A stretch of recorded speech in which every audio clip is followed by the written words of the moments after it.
this question has two fractions and we are supposed to simplify this expression into a single fraction.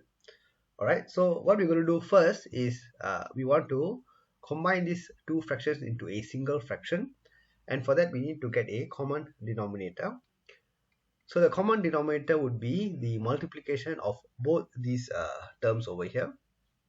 So what I will have over here is 3x plus 1 multiplied by 2x plus 3, correct? So this common denominator divided by 3x plus 1, I will get 2x plus 3 multiplied by 4, and over here I'll get minus 5.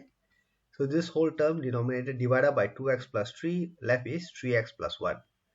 3x plus 1. Alright, so with that I can proceed on to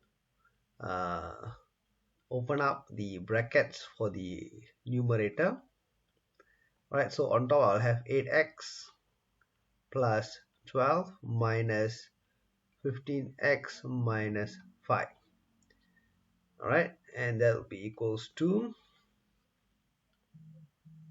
3x plus 1 here, 2x plus 3 here. So 8x minus 15x is minus 7x. 12 minus 5 is plus 7. Alright, so that would be your final answer over here.